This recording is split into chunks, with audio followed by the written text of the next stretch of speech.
पैसों को बटोरना, धन का संचय करना।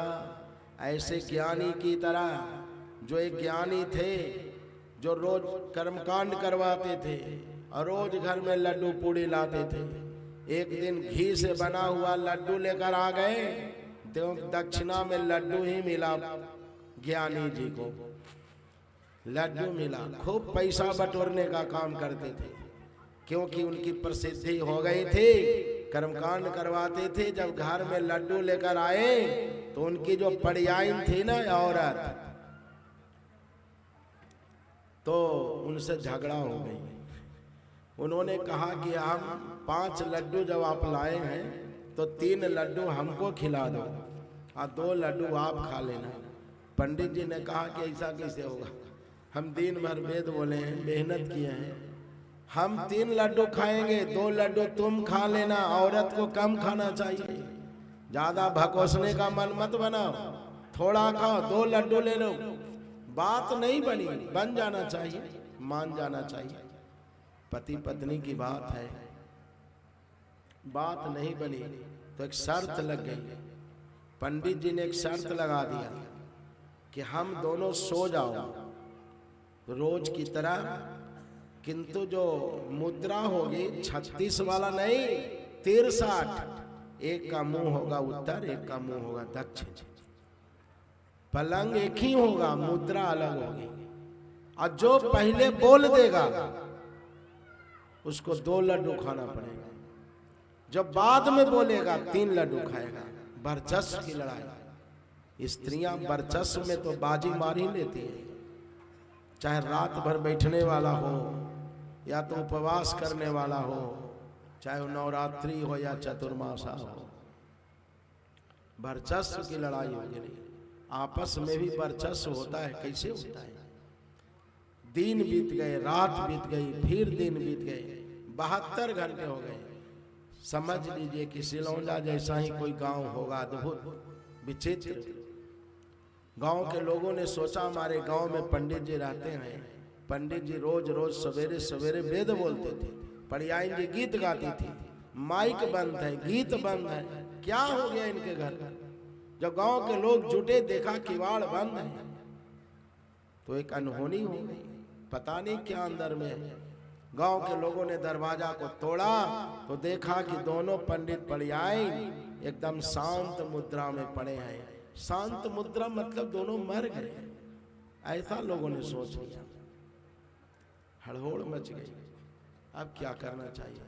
अब तो दोनों का जो होता है प्रक्रिया फूंकने वाला, अब चंदा बेरी इकट्ठा हो गया, अब भोज भात की तैयारी होनी चाहिए। शांत हो गए, मर गए।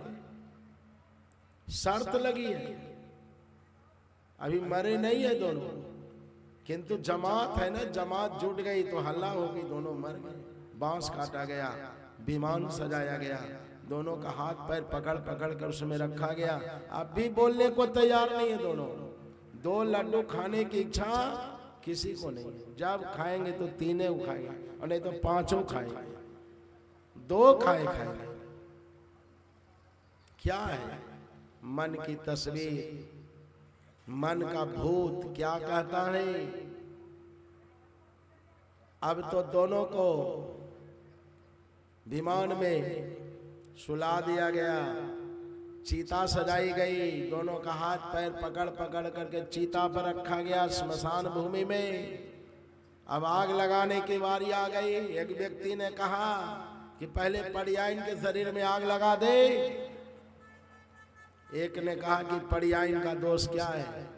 पड़ियाइने लड्डू कमाती थी, पड़ियाइने लाती थी दान दक्षिणा। पड़ियाइन के शरीर में पहले आग क्यों लगाना? पहले पंडित जी के शरीर में आग लगाओ, सारा दोष इनका है। और दोनों मन ही मन घबराहट भी। पंडित जी घबरा रहे, ये लड्डू पूड़ी तो हम रोज लाते थे घर में, एक ऐसा लड्डू आया कि एकदम अब जान जाने की बारी आ गई। अब क्या करें? मरता क्या नहीं करता।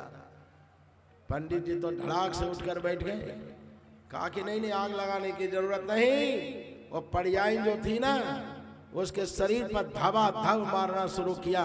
कहा कि अरे राण, तुम्हारे चक्कर में मैं फंस गया, चल 2 और 3 का झगड़ा छोड़ दे, अब 5 तू ही ढकेल ले, जान बचेगी, फिर लड्डू आएगा, मरूंगा क्यों।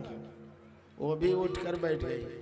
पर्यायन जी ने कहा कि तब यही बतिया पहले ही कह देता, आप ही हार मान लेते, वर्चस्व की लड़ाई में हमारी जीत हो जाती। आखिर हुई तो हमारी जीत। गांव के लोगों ने सोचा कि दोनों तो भूत बन गए। अरे भूत का नाम लेने से डर लगता है, कभी देखा नहीं सुना नहीं, केवल कोई कह देता है कि अमुक जगह पर लगता है कोई भूत, डर लगता है। और जिसने अपनी आंखों से देख लिया, जो मर कर और चीता पर उठकर बैठ गया, ये प्रेत नहीं तो क्या है, भागदड़ मच गई, गांव खाली हो गया। वो दोनों प्रेत गांव में आएंगे।